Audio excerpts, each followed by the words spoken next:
Introducción. Con el sistema nervioso se percibe y se obtiene información acerca de los cambios que se producen en el interior y en el exterior de nuestro organismo, a través de receptores especiales. Tales modificaciones las capta el organismo, las interpreta y las almacena para lograr regular, dirigir y coordinar eficazmente todas sus funciones, como el mantener constantemente la homeostasis. Este sistema está compuesto por dos divisiones fundamentales: el sistema nervioso central y el sistema nervioso periférico, que en términos generales, el sistema nervioso central es el que se localiza dentro del cráneo y columna vertebral, mientras que el sistema nervioso periférico se localiza fuera del cráneo y la columna vertebral. Hola, mi nombre es Erika y yo les voy a hablar de las neuroglías. Las células gliales o neuroglías son células de tejido nervioso derivadas del neuropitelio que forman una matriz interneuronal. Las glías son el grupo de células del sistema nervioso más abundante en el cerebro. Sin embargo, durante mucho tiempo se le consideró solo como un elemento de soporte neuronal, que no cumplía ninguna función importante. Hoy se sabe que la glía participa en la formación, operación y modulación de los circuitos sinápticos. Entre sus características se encuentra que no son excitables, no conducen estímulos nerviosos más abundantes que las neuronas, pueden hacer mitosis y no tienen citoplasma.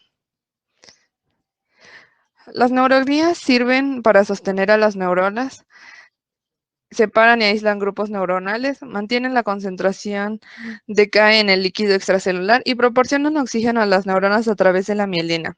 También reparan al sistema nervioso. Las neuroglías se encuentran en el sistema nervioso central y el sistema nervioso periférico. Están situados entre los somas neuronales y sus prolongaciones. Mi nombre es Daniela y yo les voy a hablar sobre la clasificación de las células glía.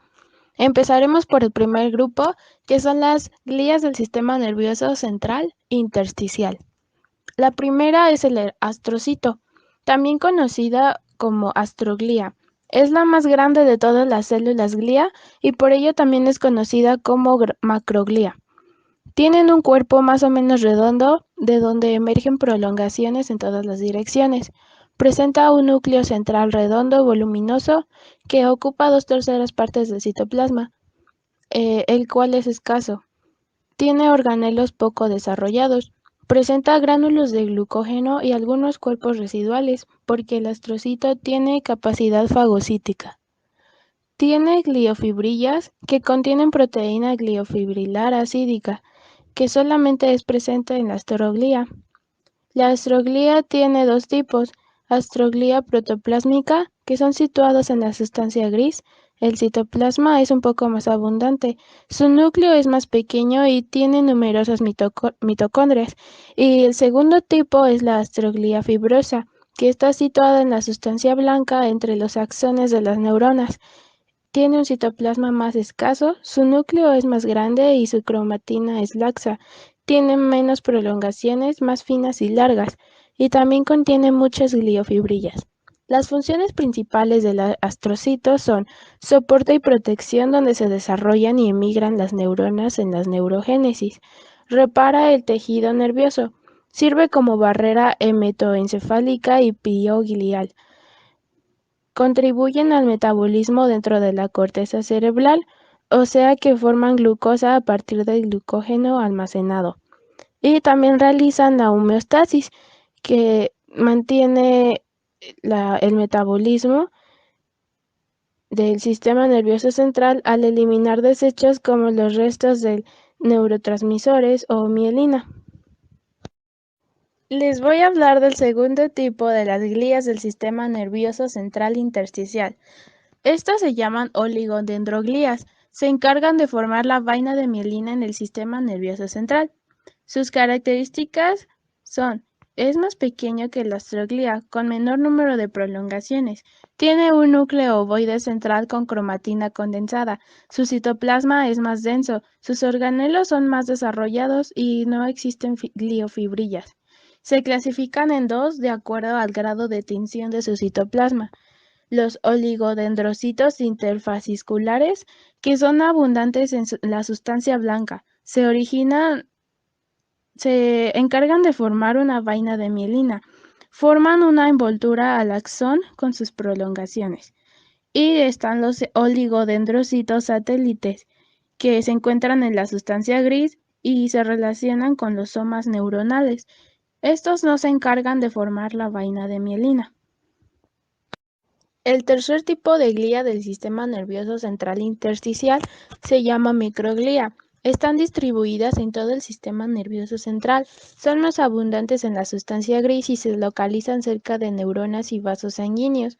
Su origen es en la médula ósea y forma parte del sistema monócito macrófago. Sus características son que son células pequeñas y de tinción muy oscura. Tienen un citoplasma escaso y al ser macrófagos destacan en su cuerpo lisosomas y vesículas. Sus organelos son escasos y poco desarrollados. Su núcleo es pequeño. Tienen ramificaciones cortas e irregulares. Sus principales funciones son la fagocitosis de neuronas degeneradas o muertas, restos de mielina. Presentan antígenos que son la primera línea de defensa. Cuando se cargan de lípidos y proteínas en su citoplasma se les denomina cuerpos de Glutch. Las microglías vigilan e inspeccionan constantemente el sistema nervioso central, siendo muy sensibles a los cambios en su entorno. En condiciones fisiológicas normales, las células de la microglía funcionan como guardianes, limpiando los desechos celulares y las células apoptóticas por fagocitosis. Sin embargo, en condiciones inflamatorias, tales como cuando hay un daño neuronal, agentes invasores infecciosos o agregados de proteínas patógenas, que son producidas habitualmente en trastornos neurodegenerativos, las células de la microglía alcanzan un estado activado. La microglía activada tiene dos estados, el estado M1, que es proinflamatorio, o el estado M2, que es antiinflamatorio. Esto depende de la naturaleza del estímulo inflamatorio. En el caso del estado M1, la microglía responde a la lesión o infección mediante la producción de citoquinas y quimiosinas proinflamatorias para reducir la infiltración de leucocitos periféricos en el tejido, con el fin de combatir y eliminar la infección o lesión. En el estado M2 se produce justo el efecto contrario, con la secreción de citoquinas antiinflamatorias, que facilitan la fagocitosis de los restos celulares y promueven la reconstrucción de la matriz extracelular y la reparación de los tejidos. El último tipo de las glías del sistema nervioso central intersticial son las células glías radiales. Estas tienen una forma bipolar que abarca todo el ancho de la corteza en el desarrollo del sistema nervioso central y sirve como progenitor primario capaz de generar neuronas, astrocitos y oligodendrocitos. Durante su desarrollo, las neuronas recién nacidas usan la glía como andamiaje, viajando a lo largo de las fibras radiales gliales para llegar a sus destinos finales. Sin importar la suerte que tenga la población de glía radial, se ha demostrado por medio de análisis clonal que la mayor parte de la glía radial tiene destinos unipotenciales o multipotenciales restringidos. La glía radial se puede encontrar durante la fase neurogénica en todos los vertebrados. Ahora vamos a pasar con las glías del sistema nervioso central epitelial. Las primeras son las glías de las células ependimales. Estas se encuentran rodeando al epéndimo y en las ventrículas cerebrales. Son células cúbicas o cilíndricas con microvellosidades en el polo apical. Tienen un núcleo redondeado central. Su función es controlar el paso de sustancias, como el líquido cefalorraquídeo, al sistema nervioso. Después pasamos con las células de los plexos coroideos. Estas revisten los plexos coroides. Tienen microvellosidades en el polo apical y un laberinto en el polo basal. Su función es sintetizar el líquido cefalorraquídeo. El último grupo de las glías del sistema nervioso central epitelial son los tanicitos. Estos se encuentran entre la glía ependimaria, entre el epéndimo y los ventrículos cerebrales. Tienen prolongaciones que se extienden al interior y algunas llegan a la pía madre. Son cilíndricas o cúbicas, tienen un núcleo central redondo. Estos se encargan de controlar el paso de sustancias, al igual que las glías ependimarias. Por último, veremos las glías del sistema nervioso periférico. Las primeras son las células de Schwann. Estas rodean los axones en el sistema nervioso periférico con una sustancia aislante que potencia la velocidad a la que se transmite la información. Estas actúan como soporte y guía en la regeneración del sistema nervioso periférico. También forman una vaina de mielina y mantienen la homeostasis iónica de la sinapsis. Estas se localizan en las terminales axónicas y en los botones sinápticos de las uniones neuromusculares. Después se encuentran las células satélites, que son también llamadas células capsulares, por su forma. Estas rodean el cuerpo, dendritas y axones de las neuronas de los ganglios espinales, craneales y viscerales, formando una cápsula. Son oligodendrocitos. Son de tamaño pequeño y escaso citoplasma. Son la fuente de nuevos mioblastos capaces de fusionarse y formar nuevas fibras musculares. Estas dan soporte físico, protección y nutrición a las neuronas ganglionares del sistema nervioso periférico. Por último tenemos las células de Müller. Estos son astrocitos que su núcleo se encuentra en la capa interna del ojo y sus prolongaciones en la capa interna de la retina. Sus funciones principales son estructurales y metabólicas. Hola, soy Carla Tamayo y voy a hablar de la comunicación intercelular. La comunicación intercelular es un proceso que se da a partir del intercambio de impulsos nerviosos entre las neuronas del sistema nervioso. Sin embargo, las neuronas no forman cadenas continuas, sino que existe un pequeño espacio entre ellas llamada sinapsis, que es la zona de transferencia de información donde se forman conexiones por donde debe atravesar los impulsos nerviosos para pasar de una neurona a otra. Este proceso tiene 3 elementos: el componente presináptico, la neurona anterior al espacio, el espacio o hendidura sináptica, el espacio que existe entre las dos neuronas, y el componente postsináptico, que es la neurona posterior al espacio sináptico. El proceso que se lleva a cabo se le llama transmisión sináptica y comienza cuando una neurona es estimulada. Se producen impulsos eléctricos en su membrana que se transmiten desde las dendritas hacia el axón, recorriendo toda la neurona. Este impulso pasa de una neurona a otra a través de la sinapsis con ayuda de las conexiones formadas entre el extremo final del axón de una neurona y la dendrita de la neurona siguiente. En la sinapsis no se produce un contacto físico entre las neuronas, sino que hay una hendidura sináptica que las separa. Cuando el impulso nervioso llega al extremo del axón, las vesículas sinápticas, que contienen sustancias químicas denominadas neurotransmisores, los liberan en la hendidura sináptica, adhiriéndose a los receptores específicos de las dendritas de la siguiente neurona. Como dato, cada receptor tiene una superficie y un lugar destinado a unirse específicamente con un neurotransmisor. Después de activar el receptor, el neurotransmisor se separa de él y es destruido para evitar que siga actuando durante mucho tiempo. Ahora bien, la sinapsis tiene 2 vertientes, la sinapsis química y la sinapsis eléctrica.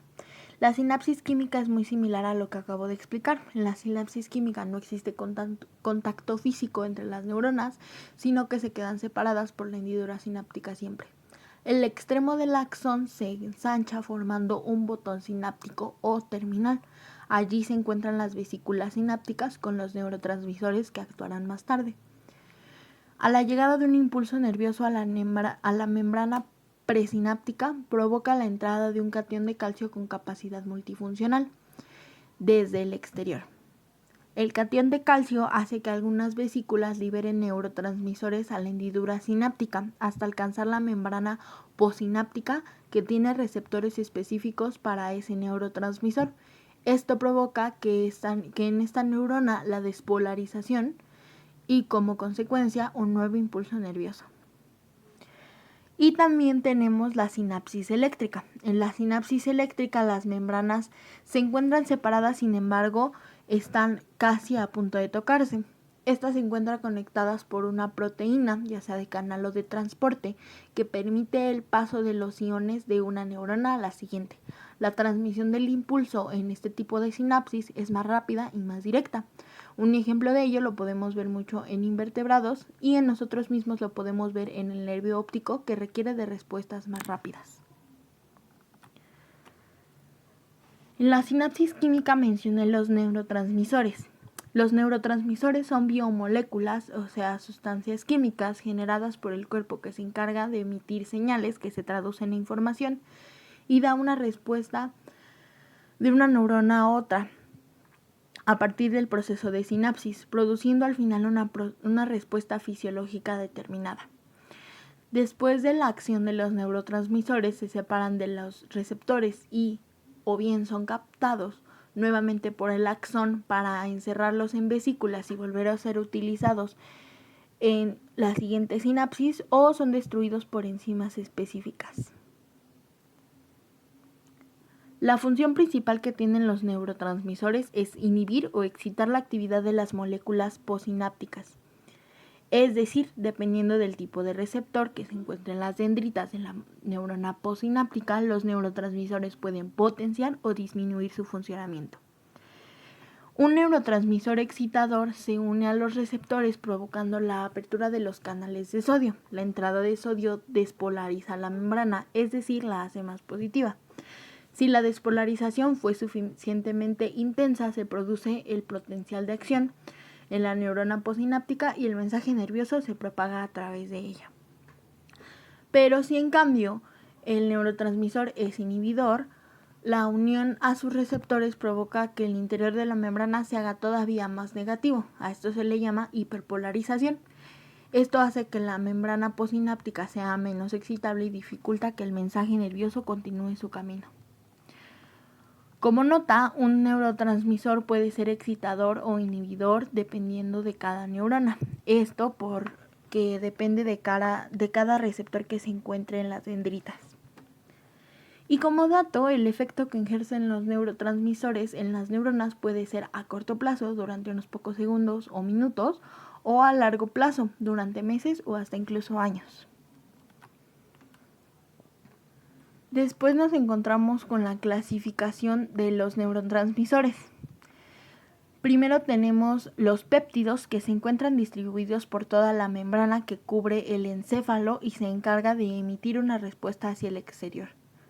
Después tenemos los aminoácidos, que se trata de compuestos orgánicos que representan una gran cantidad de funciones del organismo y se combinan para formar proteínas. Se encargan básicamente de mantener la energía y el oxígeno, por lo cual se consideran esenciales para el procesamiento del metabolismo. Después tenemos a los esteres. Dentro de este grupo de neurotransmisores se encuentra el acetilcolina, que lo mencionaré más tarde, el cual es un neurotransmisor de tipo excitador y que en ocasiones puede llevar a cabo alguna función inhibidora. Esto, como lo había mencionado, depende del receptor que esté en las dendritas a las que llegue. Después tenemos los gases, que es uno de los compuestos químicos más importantes, ya que realiza múltiples funciones. Por ejemplo, es el compuesto vasodilatador más grande de todo el organismo. Y por último tenemos las purinas. Son compuestos químicos que se encargan principalmente de transportar información, actuando como mensajeros químicos. Por último tenemos los tipos de neurotransmisores. Son muchos, pero solo diré los más esenciales en el cuerpo y los que muchos conocemos. Como primero tenemos la dopamina, que es uno de los neurotransmisores más populares y está relacionado directamente a la sensación de bienestar, placer y relajación. La dopamina se origina en una zona del cerebro que se le conoce como sustancia negra y cumple una función muy importante en nuestro sistema músculo-esquelético, por lo cual coordina movimientos. También es esencial para el correcto funcionamiento del sistema nervioso central, ya que lleva a cabo un papel clave en la conducta humana. Es por eso que se le da el nombre de neurotransmisor de la felicidad. Otra de las funciones importantes con las que cumple este tipo de neurotransmisor es que al producir en las neuronas un efecto despolarizador, hace que exista una excelente comunicación entre ellas, lo cual favorece el aprendizaje, la atención y la memoria. Después tenemos la serotonina. Este tipo de neurotransmisor también cumple una función como hormona. Se encuentra ubicado en diferentes secciones del sistema nervioso central y su función principal es la de regular la actividad de otros neurotransmisores. Por lo tanto, funciona como un moderador.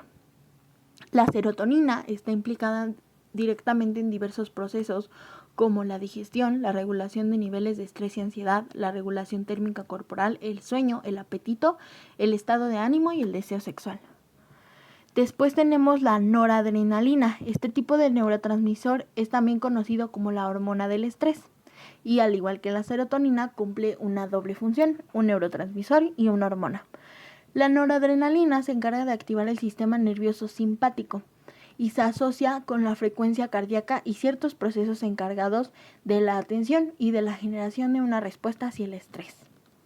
Después tenemos la adrenalina, también muy conocida. Este neurotransmisor es sumamente similar a la noradrenalina.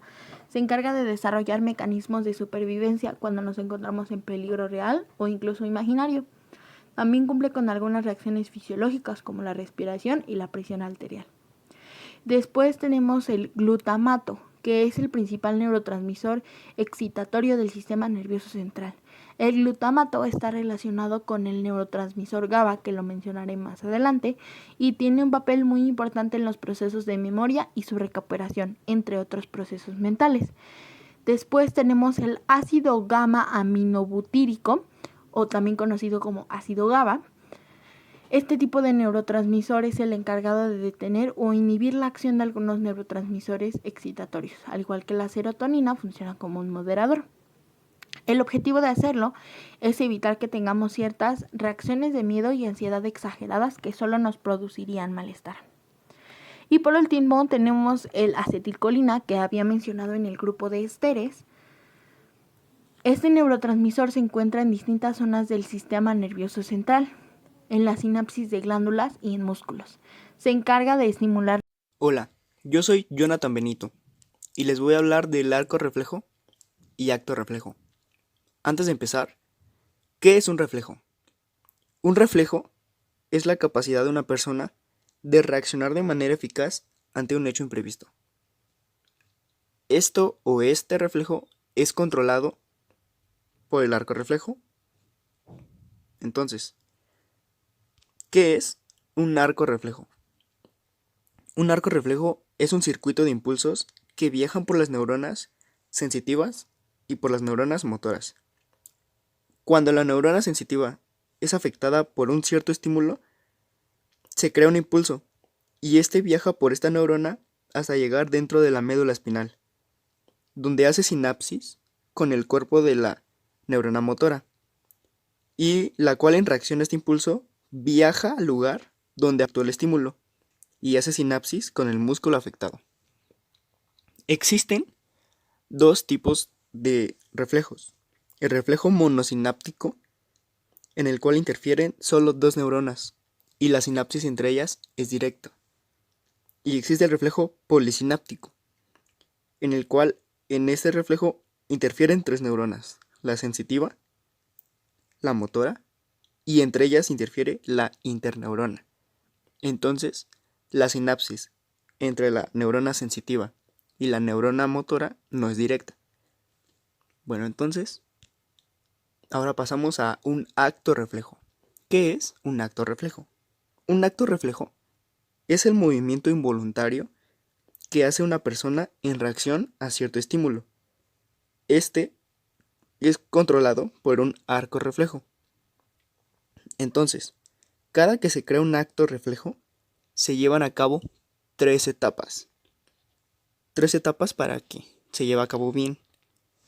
La primera de ellas es la excitación, y es cuando el estímulo afecta una parte del cuerpo. Cuando se crea esto, se crea la segunda fase, que es la comunicación, en el cual el impulso creado por el estímulo viaja por las neuronas sensitivas hacia la médula espinal, creando una reacción, que es la tercera fase, en el cual la médula espinal es la encargada de enviar un movimiento de respuesta al músculo o la parte del cuerpo afectada. Gracias. Soy Naomi Contreras. Para empezar, el sistema nervioso periférico Se encarga de traer información del medio externo o interno al sistema nervioso central y envía la respuesta a los órganos efectores. Está constituido por nervios craneales o raquídeos y por ganglios. Está subdividido en sistema nervioso somático y sistema nervioso autónomo. Los nervios craneales, o también llamados pares craneales, son nervios periféricos que se unen al sistema nervioso central a nivel del encéfalo. Su recorrido va desde el encéfalo hasta diversos puntos de la cabeza, el cuello y el tronco. Se designan mediante nombres y números siguiendo su orden de localización, desde la zona frontal de la zona del encéfalo hacia la parte posterior. El origen aparente es la región por donde los nervios salen o entran al sistema nervioso central, ya sea encima del tronco del encéfalo, en el mesencéfalo, en el puente de Barolio o en el bulbo raquídeo. Aquí hay otras dos imágenes donde se pueden apreciar los 12 pares craneales. Los tipos funcionales de las acciones que lo componen. Los nervios pueden ser sensoriales, que inervan órganos de los sentidos. Motores se dividen en dos, ya sea exclusivamente somáticos, que inervan la musculatura esquelética y la musculatura voluntaria, o parasimpáticos, que serían somáticos y autónomos a la vez. O pueden ser nervios mixtos, que sería una combinación de los anteriores. El primer nervio es el olfatorio. Su origen aparente está encima del tronco del encéfalo. Su tipo funcional son nervios sensoriales y este nervio transmite específicamente información nerviosa sobre lo que se detecta a través del sentido del olfato y es el más corto de los pares craneales. El segundo nervio es llamado óptico. Su origen aparente es encima del tronco del encéfalo.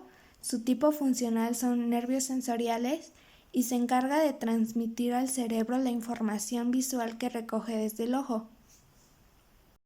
El tercer nervio es el oculomotor, o también llamado nervio motor ocular común. Su origen aparente es partiendo del mesencéfalo. Su tipo funcional son nervios motores. Este es parasimpático. Este nervio craneal manda órdenes a la mayoría de los músculos que intervienen en el movimiento de los ojos y hace que la pupila se dilate o se contraiga. Aquí se puede ver el recorrido de este nervio. El cuarto nervio es el troclear. Su origen aparente es partiendo del mesencéfalo. Su tipo funcional es nervios motores, pero solamente somático. Y este nervio se ocupa del movimiento de los ojos, manda señales al músculo oblicuo superior del ojo. Aquí está.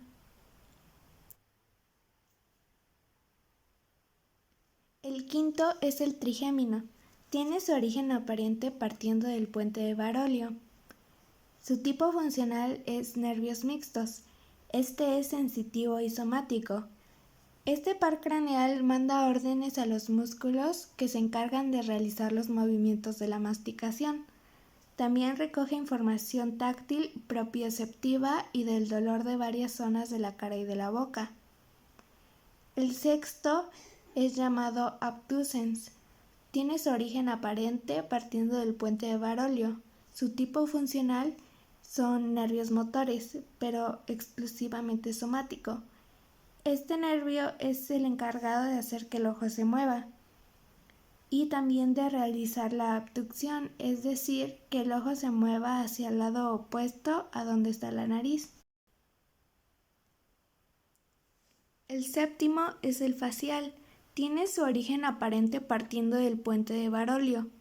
Su tipo funcional es nervios mixtos. Este es sensitivo, sensorial, motor somático y parasimpático. Se encarga tanto de mandar órdenes a los músculos de la cara dedicados a crear expresiones faciales y esto nos permite socializar y comunicarnos correctamente.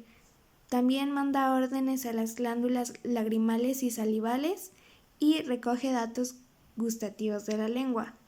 El octavo es el vestíbulo coclear. Su origen aparente es partiendo del puente de Barolio. Su tipo funcional es nervios sensoriales y este par craneal recoge información de la zona auditiva. Recibe datos relativos a lo que se oye y a la posición en la que nos encontramos respecto al centro de gravedad.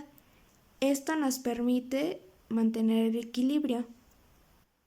El noveno es el glosofaringeo. Su origen aparente es partiendo del bulbo raquídeo. Su tipo funcional es nervios mixtos. Este es sensitivo, sensorial, motor somático y parasimpático. Este par craneal influencia tanto en la lengua como en la faringe. Recibe información de las papilas gustativas y también manda órdenes tanto a la glándula parótida y a los músculos del cuello que facilitan la acción de tragar.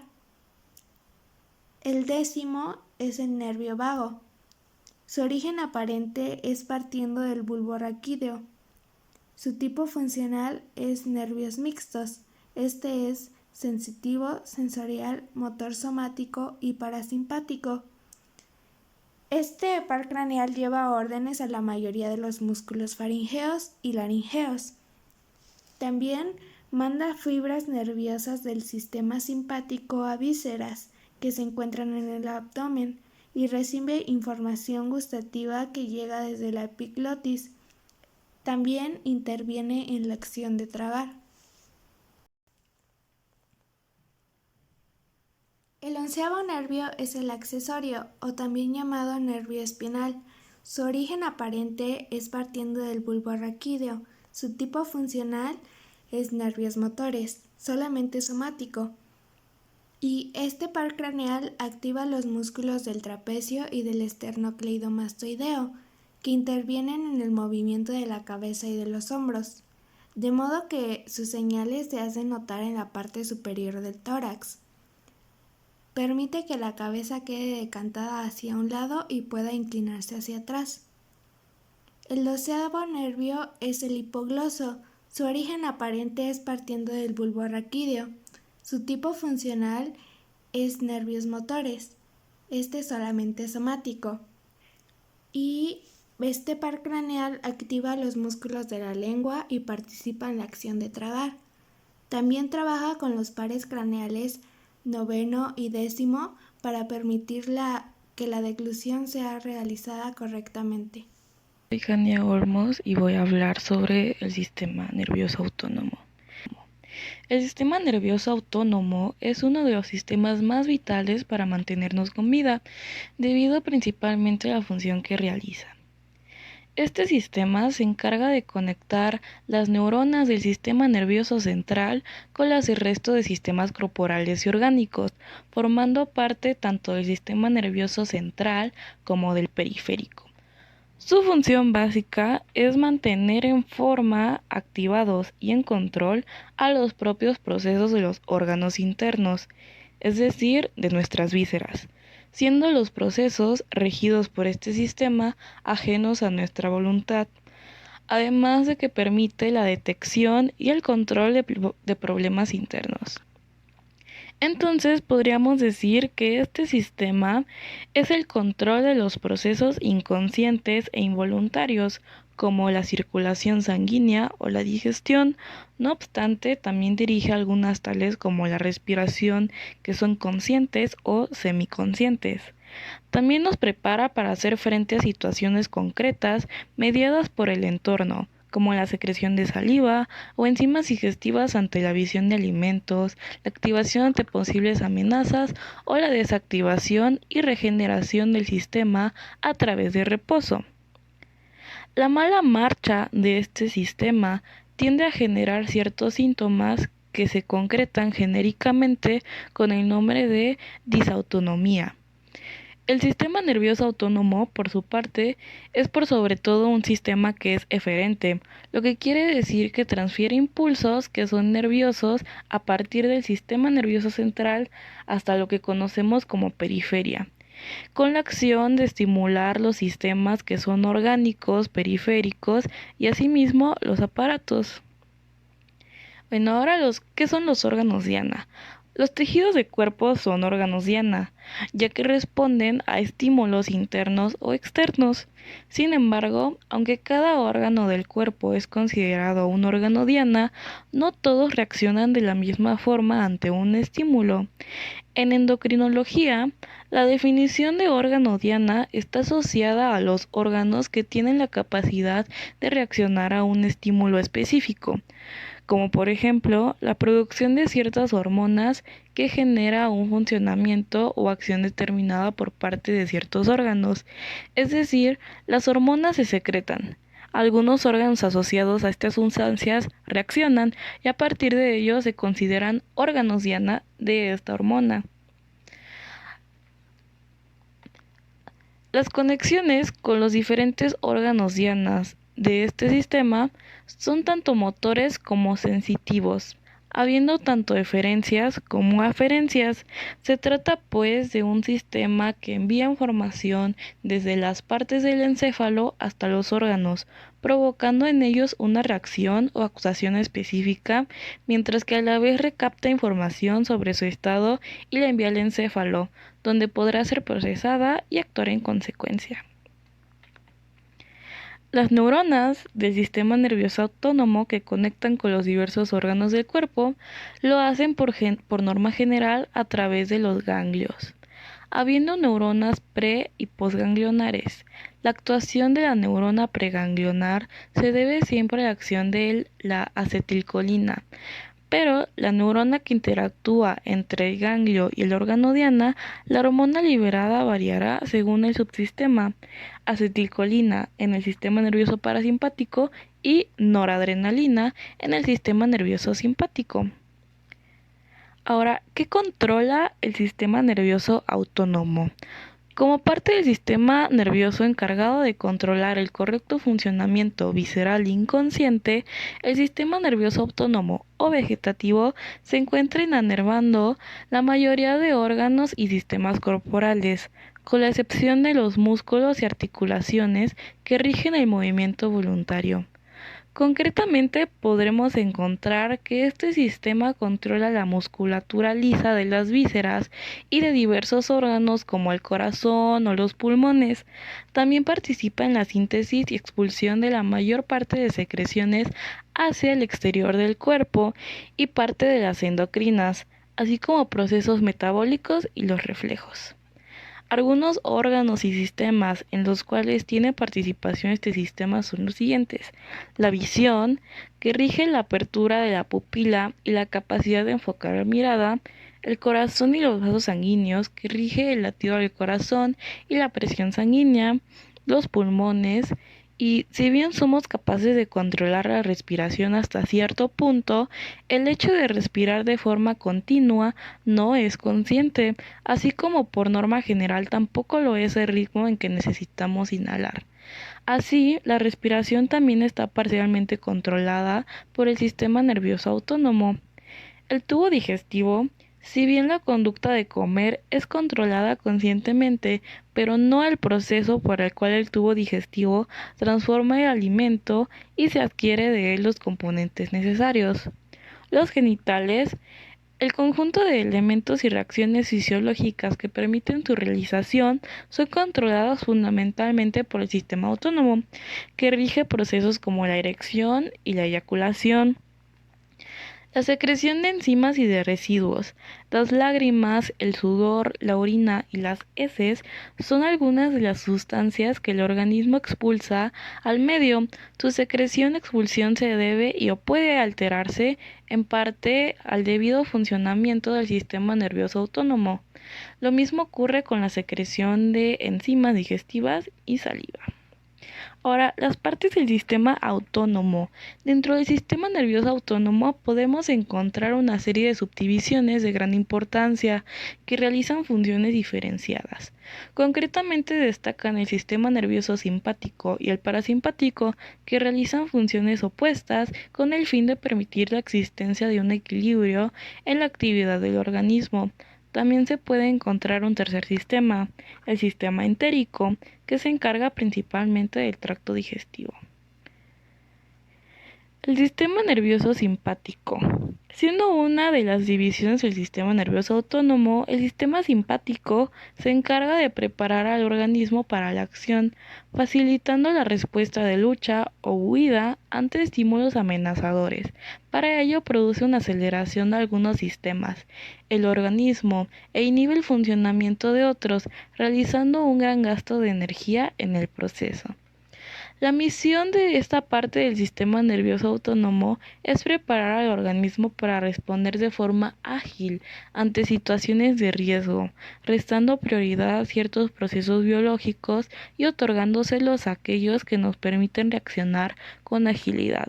Se adapta a las situaciones de la vida moderna y puede ser activado por ideas relativamente abstractas. El sistema nervioso parasimpático. Esta rama del sistema nervioso autónomo es la que se encarga de volver a un estado de reposo tras un periodo de gran gasto energético.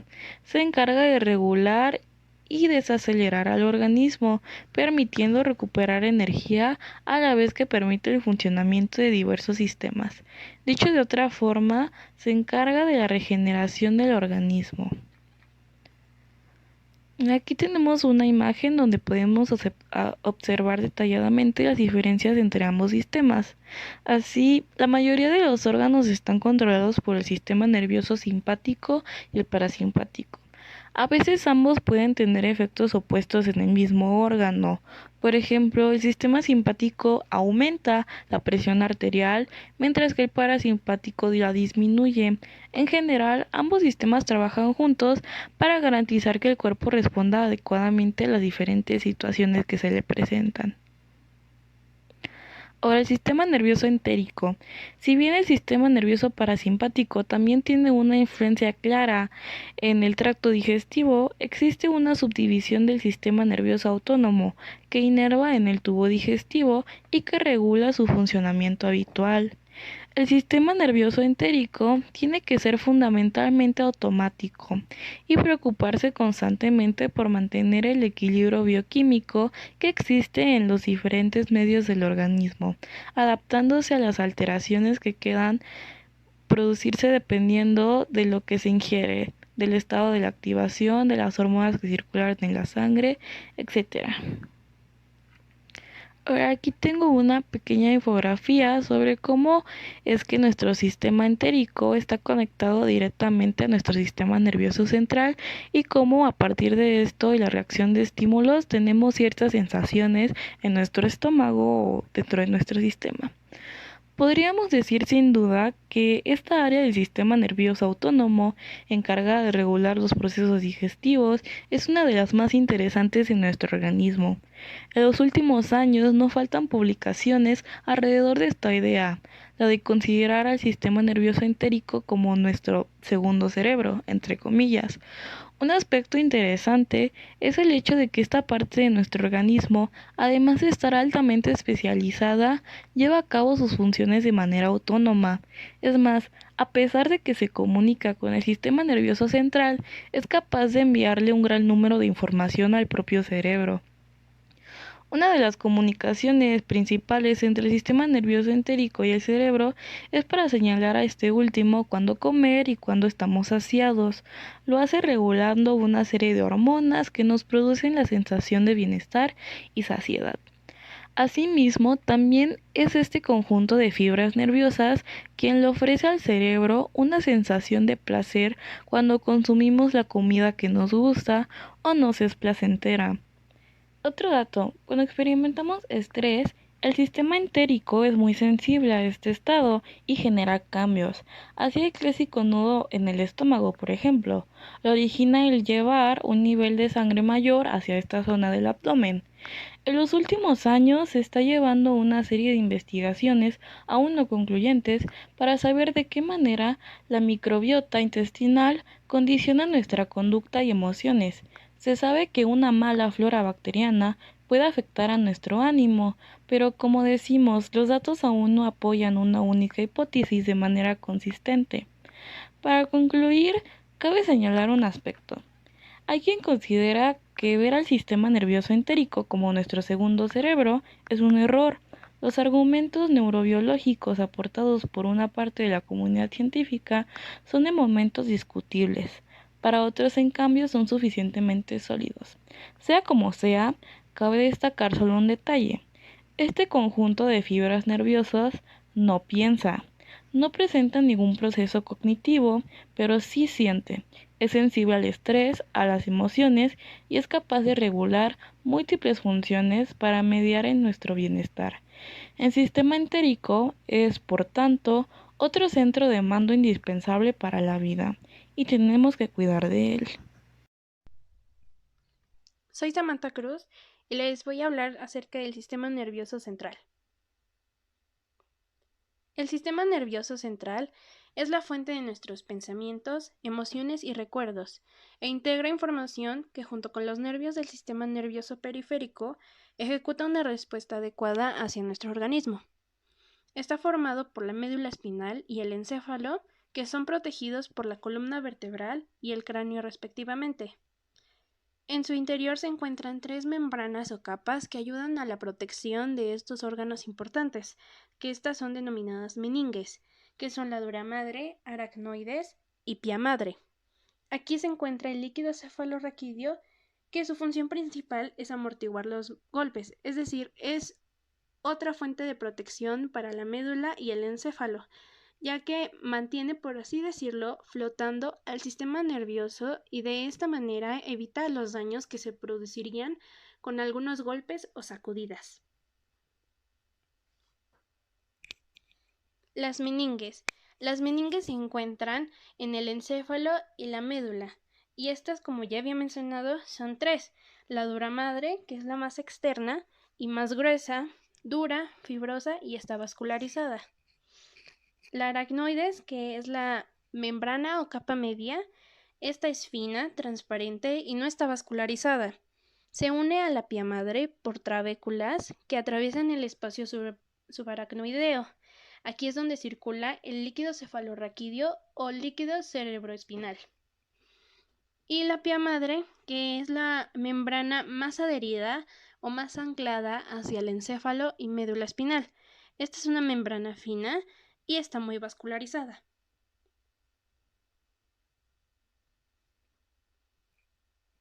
Aquí podemos notar las meninges junto con el espacio subaracnoideo, en donde estas especies de hilos son las trabéculas. Y este es en el cerebro. En la médula espinal es literalmente lo mismo, ya que tenemos la pia madre, aracnoides, el espacio subaracnoideo y la dura madre. La única diferencia que hay entre las meninges del encéfalo junto con las de la médula espinal es que aquí hay ciertos espacios entre algunas membranas. Estos son el espacio subdural y epidural. El espacio subdural es el que está entre la dura madre y la aracnoides. Esto ya que la dura madre no está anclada o bien adherida a la aracnoides, y por aquí pasan ciertas venas, ya que es un espacio muy pequeño. Y el espacio epidural es en donde está ocupado por tejido graso y plexos venosos. Esto es entre la dura madre y la columna vertebral, ya que este tejido graso ayuda también a resguardar y a proteger de ciertos daños a la médula espinal. El encéfalo es la parte superior y de mayor masa del sistema nervioso central.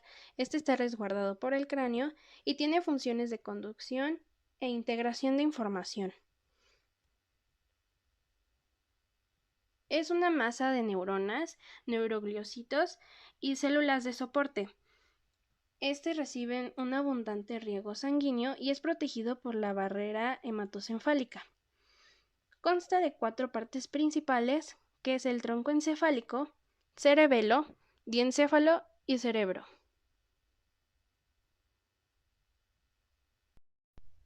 El tronco encefálico se divide en 3 partes principales, las cuales es el mesencéfalo o cerebro medio, que es la parte superior del tronco. Este conduce impulsos nerviosos motores y sensitivos, regula los reflejos visuales, es decir, hace que nuestros ojos vayan a la dirección en que nuestra cabeza lo hace. Y los auditivos, que los oídos regulen la intensidad de los sonidos, además de los reflejos de alerta y de coordinación. Se divide en 3 regiones, que es la anterior, lateral y posterior. La protuberancia anular, o también lo podemos encontrar como puente de Barolio, es el centro nervioso de la respiración. El bulbo raquídeo, o también conocido como la médula oblongada, es aquel que conecta el encéfalo y la médula espinal por fascículos ascendentes, es decir, que envía información sensorial, y descendentes, que envía información motora. Controla funciones como el latido cardíaco, el diámetro de los vasos sanguíneos, el ritmo respiratorio, la deglución y algunos reflejos de defensa como el hipo, la tos, vómitos y estornudos. Este bulbo raquídeo es muy importante y si se tiene una lesión grave, se puede llegar a morir por un paro cardiorrespiratorio.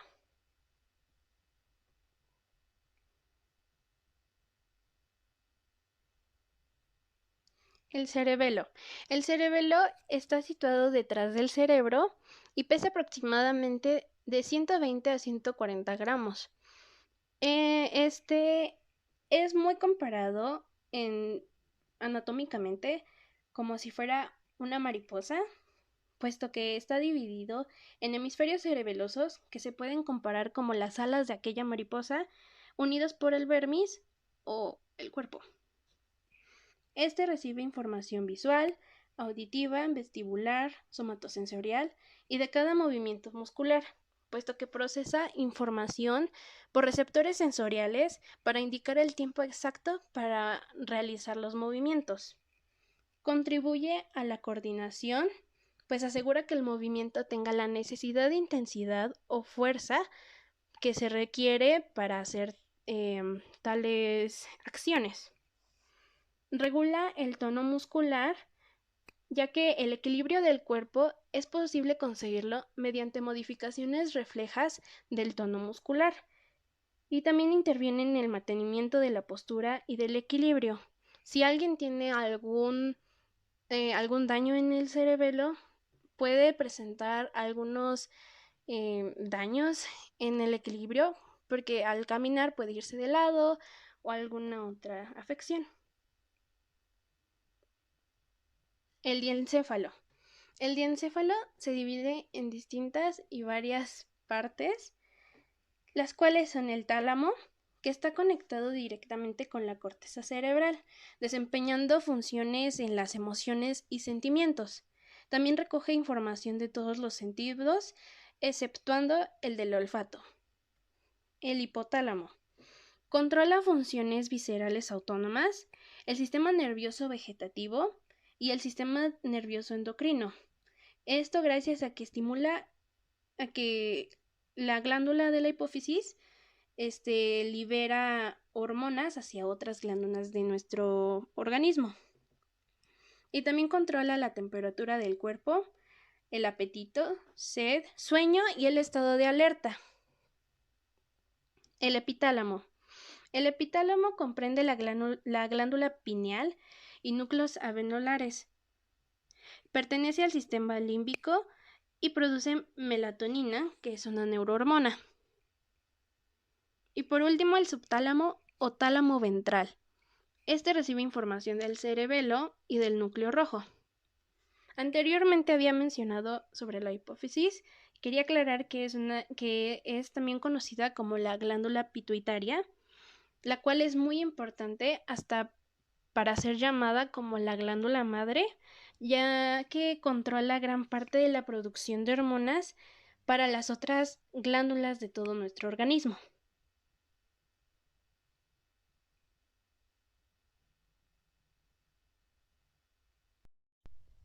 El cerebro. El cerebro o telencéfalo consta de sustancia gris, que es la corteza cerebral, que está formada por neurogliocitos, dendritas y axones, al igual que de sustancia blanca, que son axones que conectan las neuronas corticales y fibras que son de diferentes direcciones y por lo tanto tienen cierta función diferente, puesto que tenemos las fibras de asociación que llevan sus impulsos de una parte a otra, pero de un mismo hemisferio. Las comisurales que llevan impulsos de un hemisferio a otro y las fibras de proyección que forman ciertos tractos ascendentes, es decir, sensoriales, y descendentes, es decir, los motores, que llevan los impulsos al tallo encefálico y a la médula espinal. También está constituido por ganglios basales y el sistema límbico. Este sistema son unas ciertas estructuras interconectadas que regulan la motivación y la emoción. La corteza cerebral tiene pliegues formados por hendiduras que son denominadas surcos, que son como pequeñas o las menos profundas. Cisuras o fisuras, que son un poco más profundas que los surcos. Y entre estas hay giros o circunvoluciones, que son los abultamientos localizados entre dos hendiduras, ya sean surcos o cisuras. Aquí podemos ver la sustancia gris y la sustancia blanca del encéfalo o cerebro. La sustancia gris es denominada así ya que los cuerpos celulares que predominan aquí les dan un color como marrón grisáceo. Y al igual que la sustancia blanca es denominada así por la concentración de alta mielina que su tejido tiene, por lo tanto llega a tener un color como blanco opaco. En el cerebro encontramos varias hendiduras, las cuales son la fisura longitudinal o fisura interhemisférica, que es la más conocida y más visible, puesto que esta es la que divide en dos hemisferios al cerebro, en derecho, que es el que sintetiza la información, e izquierdo, que analiza información y reconoce acontecimientos seriales. Estos dos hemisferios son unidos por un cuerpo calloso o una banda de axones conectada con parte de la corteza de asociación. Esto para que los dos hemisferios puedan compartir información. La fisura transversa, el surco central o cisura de Rolando, surco lateral o cisura de Silvio y el surco occipital transverso o cisura perpendicular externa. La corteza cerebral se divide en distintas áreas muy variadas que tienen una función determinada y específica. En estas podemos encontrar el área sensitiva, que esta nos permite reconocer el tamaño, la forma, el peso y la textura de los objetos, así también como la posición de nuestro cuerpo e integrar los estímulos sensitivos. También encontramos el área visual y el área del gusto, así como la del olfato.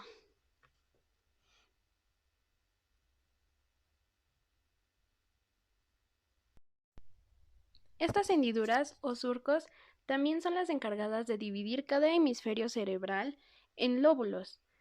Tenemos entonces el lóbulo frontal, parietal, temporal, occipital y de la ínsula. Este último no es muy conocido ni tampoco mencionado, ya que, por así decirlo, se encuentra como escondido, puesto que se encuentra en el fondo del surco lateral o la cisura de Silvio y debajo de los lóbulos frontal, parietal y temporal, por lo que no se puede ver desde el exterior. Como ya había mencionado, el lóbulo de la ínsula es un poco difícil de observar desde el exterior, mas sin embargo si removemos el lóbulo frontal, parietal y temporal, podemos llegar a tener una vista acerca de este lóbulo.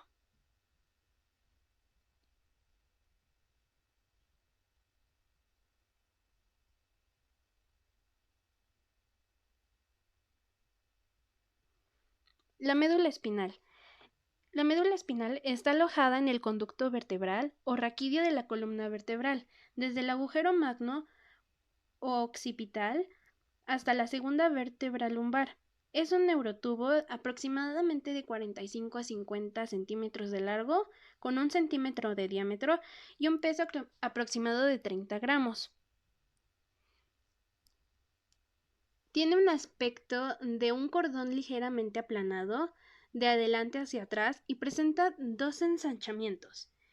Uno superior, que es la intumescencia cervical o engrosamiento cervical, que aquí encontramos los nervios que van hacia los miembros superiores o la parte superior de nuestro cuerpo.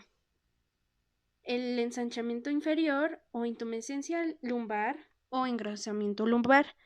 Aquí salen los nervios que van a controlar los miembros inferiores o la parte inferior de nuestro cuerpo.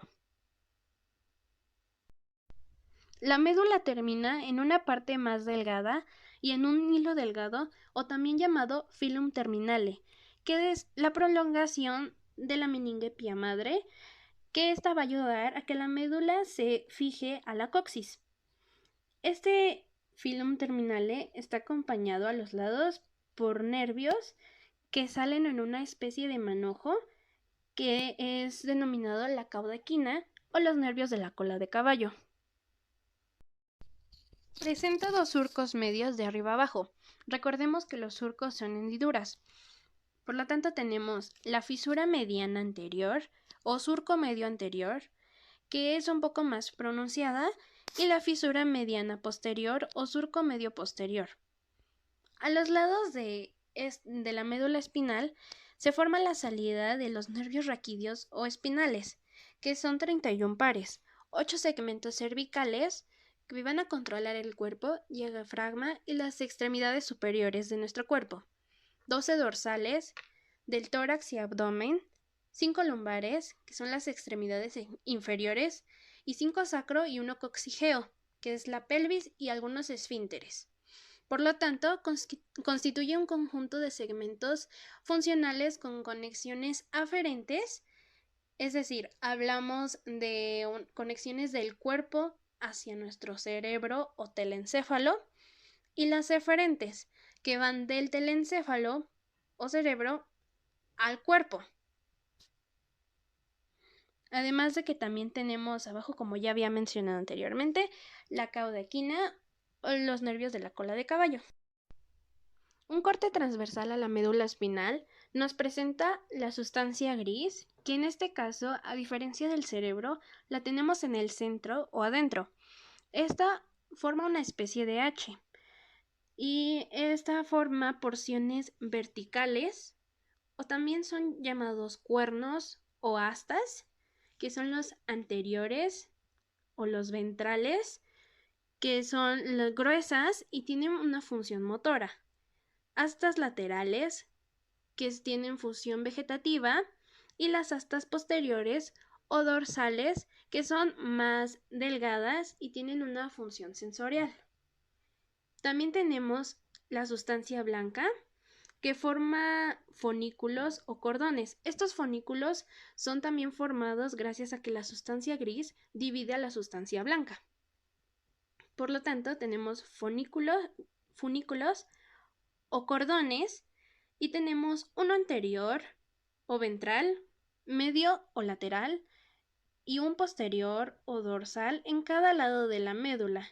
Estos son vías aferentes y eferentes, que como ya había mencionado, los aferentes son aquellas que van del cuerpo al cerebro y las eferentes del cerebro al cuerpo. También presenta un pequeño agujero o canal central, o muy conocido como conducto del epéndimo, donde circula el líquido cefalorraquídeo o cerebroespinal. Aquí podemos notar todas las partes que les he mencionado en la sustancia gris, con todas las astas, la sustancia blanca con cada uno de los cordones y las hendiduras o surcos que tiene la médula, así como el conducto del epéndimo, que es este agujero muy pequeño. Las funciones de la médula espinal. La conducción de impulsos nerviosos. Esta función es como la principal y más importante de la médula espinal, ya que se encarga de transmitir impulsos nerviosos a los 31 pares de nervios raquídeos o espinales que ya mencionamos, y por lo tanto es la región encargada de comunicar el encéfalo con el cuerpo, resultando así ser una estructura importante gracias a que es necesaria para integrar las funciones corporales, comunicarlas con el funcionamiento cerebral y también relacionarlas con el mundo exterior. Esto es gracias a que va del sistema nervioso central hacia nuestra periferia o de la periferia a nuestro sistema central. También es el centro de actos reflejos, es decir, se encarga de tener una respuesta de la médula espinal ante un determinado estímulo. Ya vimos el acto reflejo y arco reflejo, y también está la acción refleja, que es una respuesta inmediata e involuntaria. Con todo esto llegamos a la conclusión de que el sistema nervioso es muy importante porque controla todo nuestro cuerpo, tanto reacciones involuntarias como la respiración, los latidos, etc., y las voluntarias, como son el habla y el caminar. Gracias a esto podemos realizar todas nuestras actividades diarias y esencialmente vivir.